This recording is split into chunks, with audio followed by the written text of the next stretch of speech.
I'll make this quick so that we can start. So I'm Madhu. I run the kind of the practical aspects of the RISC-V program at IIT-Madras. Neel is our PhD graduate who is doing a lot of the implementation. This program actually started quite a while ago because various strategic projects and stuff in India had been using a variety of processors. To our shock, we found out that a single missile could have like about 3 separate computer architectures, and they don't seem to kind of like talk to each other. We had actually settled on PowerPC. Shakti is the Sanskrit Hindi word for power. So when we started it, we called up IBM and told them that your patents don't apply in India, so we're going to make a PowerPC compatible processor. There's nothing you can do about it, and just to make sure you're aware of it, we're going to call it power, but in Sanskrit, hence the name. But then we switched over to RISC-V because the MIT guys also kind of wanted to work along with us, and they had patent issues. So we kind of shifted over from a power implementation to RISC-V implementation. But the goals of the program remain intact. So it basically started as an effort to consolidate various process development programs, and there are tons of them stretching over a couple of $1 billion worth of development every year. And we also wanted to have a research in next generation processors, interconnects, and storage systems. So the Shakti effort is a combination of experimental processors and also a practical program to generate specific products which will be deployed in various strategic. Strategic doesn't just necessarily mean defense. It also means things like critical power systems or industrial systems and anything that's deemed strategic for the country. So the processor research part includes the processor family, but we also have significant amount of research going on rapid I/O and hybrid memory cube-based interconnects. We also have a new storage standard called LightStore, which is based on rapid I/O, which is part and parcel of this overall effort. It's kind of like an NVMe plus, but based on rapid I/O instead of PCI Express. Experimental architectures, basically tagged ISA architectures, similar to what the Cambridge folks are doing, but we are a long way back. We've just been doing it for a few months now, trying to look at some of the build systems and all that. But we are very keenly interested in single address space operating systems, so completely virtual cache-based systems with a little bit of segmented addresses. And that is where an 128-bit address space really matters to us, because at least one experimental processor will start with a 128-bit address space pretty much immediately. And of course, low power designs. Workflow is based both on BlueSpec and Chisel. We are a long time BlueSpec adopters, but we also want to remain compatible with a lot of the Berkeley efforts. So we are kind of doing both. We also have something called an ADD workflow, which basically translates Chisel directly into a, it's kind of like a decision diagram. And that maps directly into standard cell libraries, right? So we kind of bypass the whole DC synopsis synthesis route. So that's an entirely new workflow that we just started playing around with. So as part of our work, not only is it going to be a complete compute and storage system, there's going to be a completely new chip design flow that we are playing around with, and formal techniques for standardizing that design flow and low power designs. I actually started out running the operating system development program. I'm not a chip designer. I kind of came into the Shakti program accidentally. So to remain compatibility, we are providing Linux, Android, and BSP support, but I personally hate Linux and its derivatives. They're too long in the tooth. Our fundamental focus is on microkernel-based operating systems. So we will have supervisor mode support in our Shakti variants, which will support true capability-based systems, heavily threaded systems, and all of that. So our goals include both Linux support and L4 microkernel support. And I suspect that will diverge significantly. We are also starting to experiment with new systems languages for secure operating systems. We're looking at Rust derivatives. We feel that C is a little long in the tooth, but we can share information on that. Broadly, we realized that you can't have a single microarchitecture which spans everything from small microcontrollers to HPC machines. So there's about 6 separate microarchitectures that are being developed, starting from a Cortex M0 all the way to a Intel Xeon Phi and a Xeon server class stuff. There'll be a variety of interconnect fabrics, from simple AHB light to large mesh-based and then multi-stage fabrics. We are active members of the Rapid I/O consortium, and we are driving that effort. So the Rapid I/O interconnect will be used for chip-to-chip interconnect as an open source alternative to Intel QPI, and also a proper I/O interconnect to replace PCI Express in our systems. So we are doing a fair amount of research. In fact, our storage controller source has been released to the open source. It can be found on our website. And we're also playing with a few fabric systems. Neel will talk about these in detail. So broadly, the C class is microcontroller. I class is like a Cortex A53, A7 for industrial controllers. Our server class, which technically we are targeting up to 32 cores. M class is basically the mobile, but we're not getting into the GPU and the other space. This basically will be a core and SoC, which can be used by other vendors to do systems. H class is basically our HPC variant. We started doing SIMD. Realized SIMD is a really bad idea, so we're just waiting for Berkeley's VPU to come out to see if we can use. It's an exercise in futility. And part of the problem is I'm pushing 50, I'm wearing bifocals, I have cataracts in both eyes, so reading Intel ISA manuals and ARM ISA manuals is simply not an option. So that way, that's a very simple reason for ordering RISC-V. You put an old architect and you won't have x86 compatibility. And our T class is a tagged ISA security. Now, one thing I want to make clear, these are all practical products which will be taped out by us, and these are meant to be cost, performance, competitive with products from Intel and ARM. These are not academic exercises. This basically can be thought of as a government-funded startup, but every one of these things will be in open source with a BSD license. And on to Neel. And the last slide, we saw the different variants that we have, all 6 of them. One important aspect that we are looking at is each of these can be made into a secure variant, into a secure branch in itself. What we mean by secure is we have a trusted zone-like functionality that is added to each of them. We add in extra blocks or extra hardware components which give you high assurance boots, and it's similar to a security coprocessor that we developed or a microcontroller that is attached to it. And in terms of security, we are also looking into T class, that's the tagged ISA variants. So the tagged ISA variant, we have just started, as Madhu just talked about it, that it's just been months since we started looking at tagged ISA. For now, what we have come up with is the free space available above the 43rd bit can be used as your tags, and if you want longer tags, you basically use an indirect scheme for larger tags. So this is still in the discussion phase. We have not finalized on the architecture or the decisions that need to be made. We are still looking into this. So in this talk, I'll be talking about 3 main classes, the C, I, and the S. So the C class, and one of its application is the fault tolerance that we are looking at. So this is your basic 5-stage pipeline, something that you learn in your undergrad courses. So it's a 32-bit 5-stage pipeline, purely implements the integer functions of the RV32i. We are also providing the AHB and AXI-Lite bus using the specifications. So it will be compatible with the AXI-Lite protocol. And it has a BPU branch prediction unit, which is a tournament branch predictor. We are also providing optional single and multi-cycle multipliers, DSP units, instructions. So whatever you have, you can actually plug it out and plug in. So we are using BlueSpec to implement this particular variant.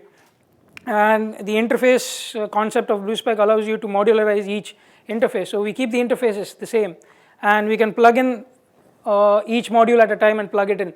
You want to optimize one particular module, say the memory unit or the ALU. It's easy to do that using the code line that we have used. So for this particular exercise, we are targeting just 75 to 50 megahertz on the FPGA, and the applications are your non-MMU class. So there is no memory management unit. There is an optional L1 cache which is parameterized to your size, and one of the main applications we're going to look at is the fault tolerance part. So in fault tolerance, we are looking to meet the ISO 26262 standards, which include hardware and software ecosystem. So obviously we need a formally verified microkernel OS, but in terms of hardware, for each of the blocks, that's your fetch, decode, and each of these pipeline stages, we have a parity check which takes care of the single error, which can detect single error and fix it, or it can raise a flag for a double error occurrence. Now specifically in ALUs, what we have done is where there is a high chance of errors, We look at dual modular redundancy. We also implement time redundancy to isolate the faulty module. There are recomputation schemes to find out which of these two modules are actually faulty and then isolate them. And the reason why we've gone for DMR and not your triple modular, which is your normal convention, is we feel that this would give you a better trade-off between speed and time.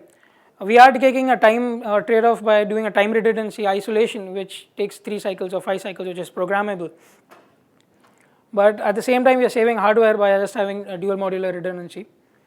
So just the architecture. So each of the the blue circles are parity checkers and the error corrections. So your memory has a parity bit, 7-bit parities, which come in, which get fetched, and the parity checker checks.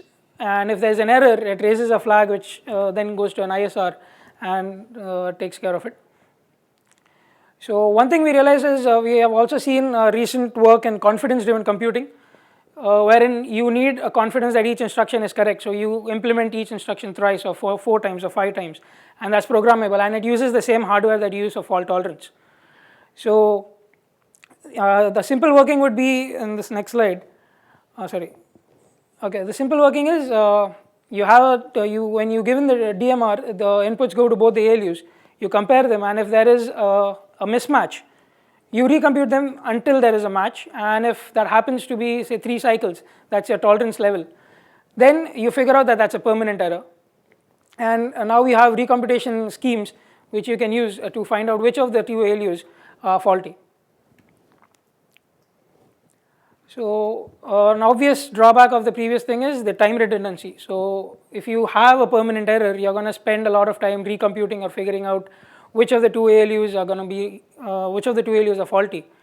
And a simple 5-stage pipeline may or may not, will give you a lot of stalls because of that.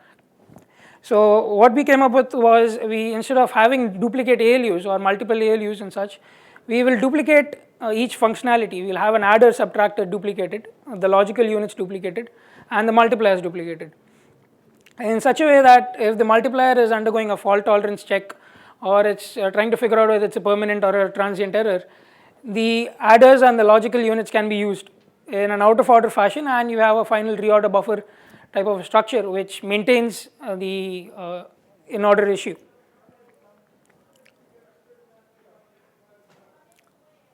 So this is a table-wise description of how it works. I'll just skip this one. So these are the recomputative methodologies that we're using for the adder subtractor, the logical, and the sign multiplication. If anyone's interested, I can get back to this. I don't want to go into much detail. Coming to the I class or the industrial class process.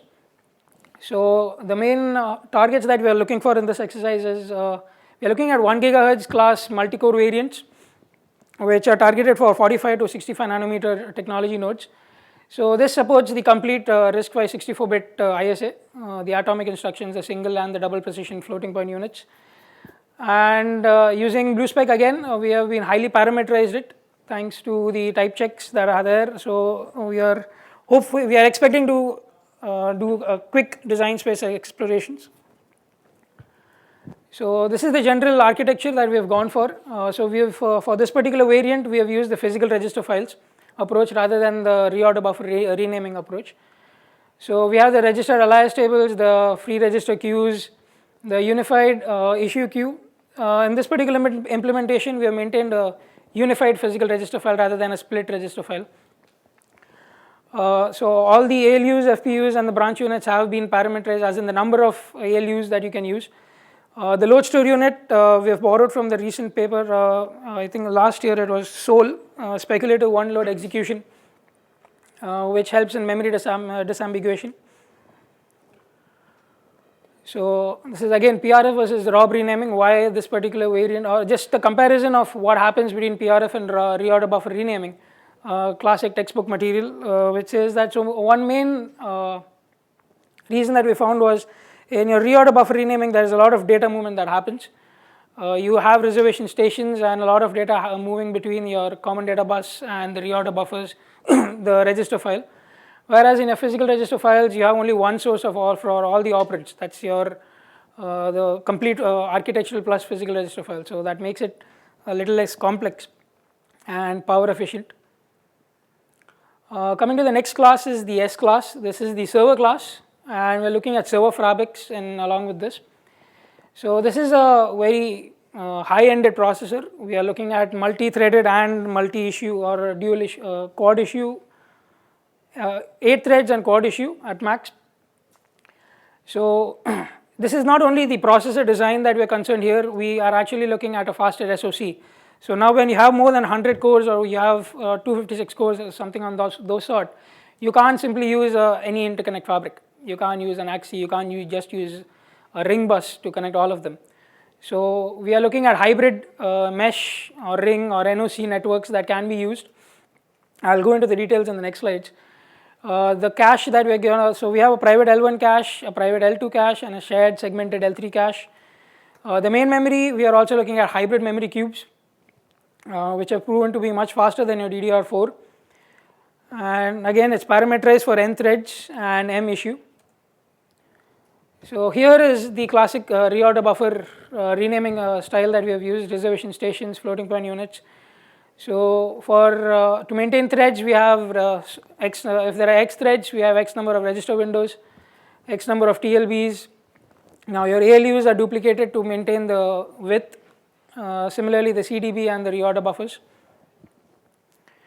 One study that we are performing again is to find out what's the take on unified reservation stations versus distributed reservation stations. They each have their qualities, the perks and the downfalls. So I'm going to skip this particular part. Yeah. So coming to the server fabrics that we're developing for the server class, we are looking at a hybrid ring and a mesh network. So on the ring, we are going to use your classic MOSI coupled, a coupled MOSI variant for cache coherence, and a maximum of 8 cores on the ring. And we'll also have bridges which connect to the rapid IO cache coherence, which will happen at the socket level, or the hybrid memory cube or the DDR4 controller. So the reason we chose a ring for this particular is it's the memory ordering semantics are easier to prove. It's formally easily verified, and its power, area, and verification efficiency over the mesh. So the number of hops that has been proved over a lot of papers have used ring as up to 8 cores and 16 cores, and they've shown to perform better in number of hops that happen between processors.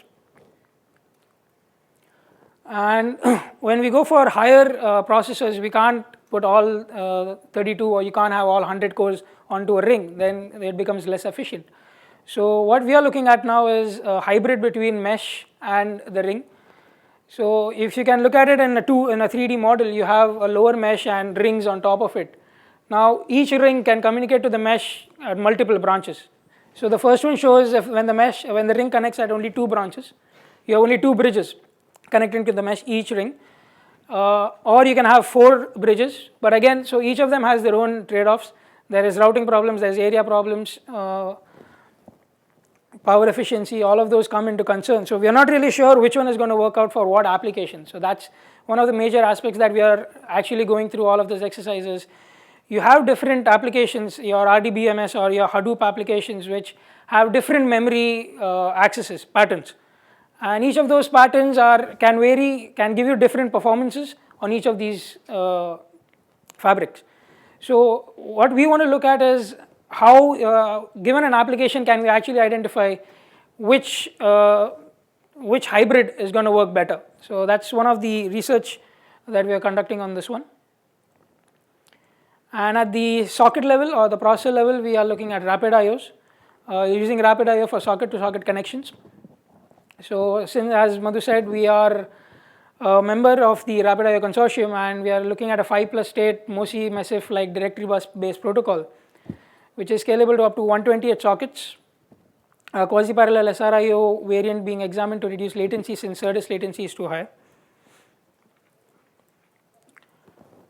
So the challenges that we face in your server fabrics, so we've come up with an adaptive system fabric. Now, given the complex nature of the fabric that you're going to build, the hybrid mesh, or you have an NOC, or you have a combination of hierarchical rings or something, you need an application which is able to adapt to it. So some of the features that we've thought of is a hybrid memory cube plus a rapid IO fabric, a common PHY plus physical connectivity for both the fabrics. So if since it's a physical, you have a common physical connection, the program is able to detect, is able to identify which particular module it wants to access, which becomes much easier in terms of area on the chip or the board.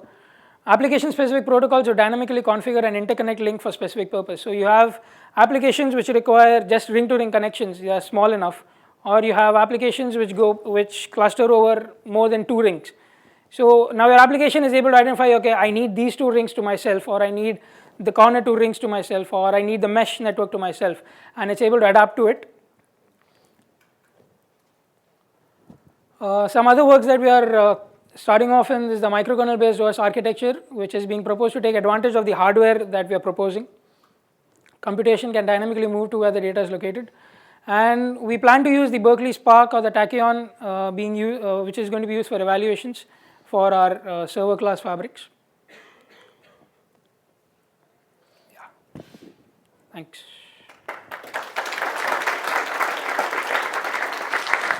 Any questions?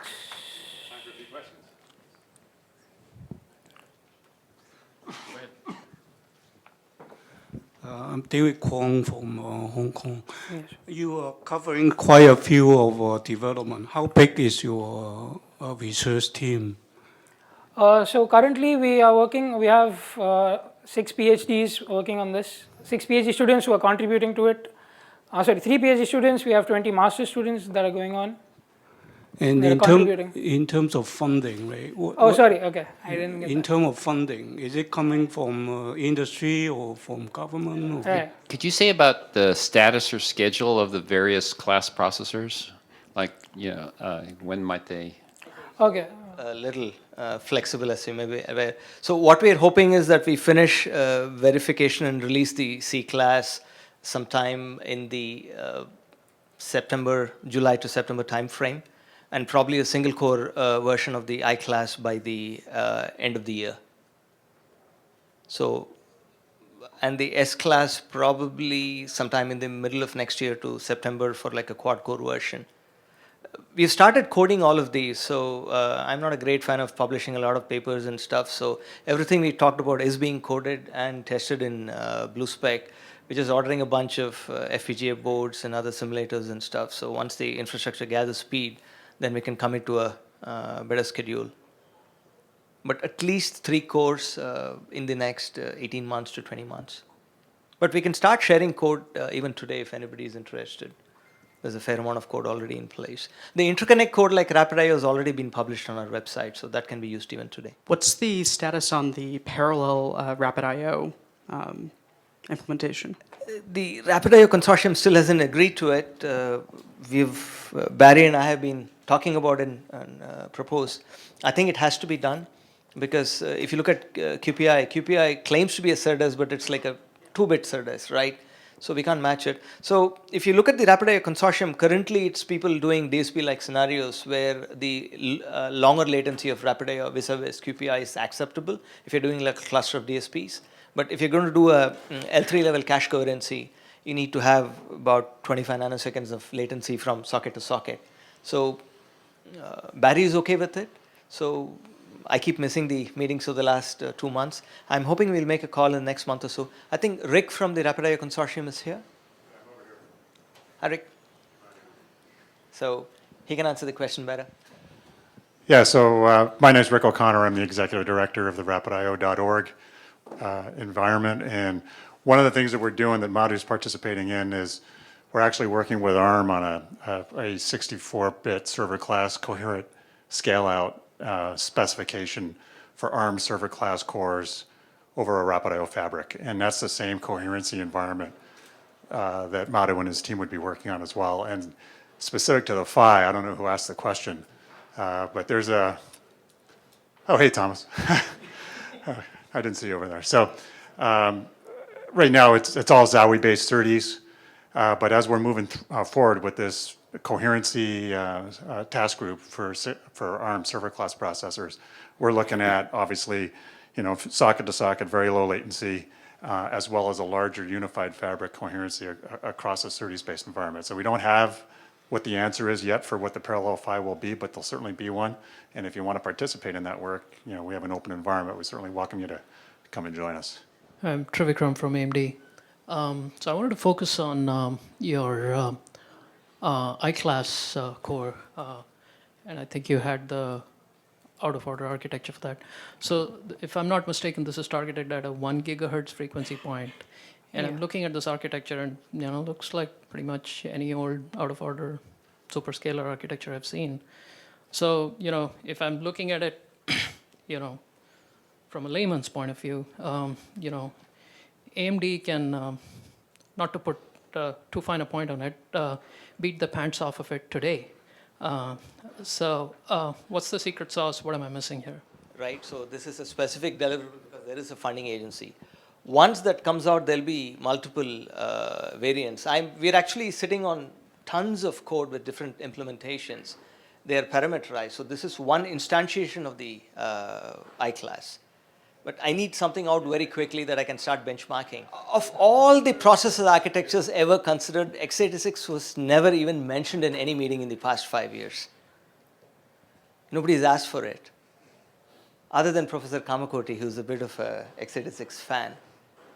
But currently, all Indian systems use a combination of ARM plus Power plus Tensilica. And it's a nightmare. Plus a custom MIPS plus 68020 hybrid, which shall remain unnamed. But this is a fairly simple one that they have a control application. They just need to run at 600 megahertz and stuff. So my goal is to tape it out very quickly. So all the magic sauce basically will come when we do the S class, and that will get derived back into the I class. Thank you.